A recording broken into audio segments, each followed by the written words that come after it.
Welcome back, guys, to another technical help question. I'll be going through the question, the answers, and hoping to help find that answer. Guys, I hope you stay crazy just a little bit like me and get through and work to the solution. Now let's get started.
And that's it, guys. I hope this video has helped find that solution that you're looking for.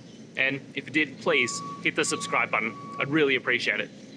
Now, until the next time that you need technical help, I hope you have a good one.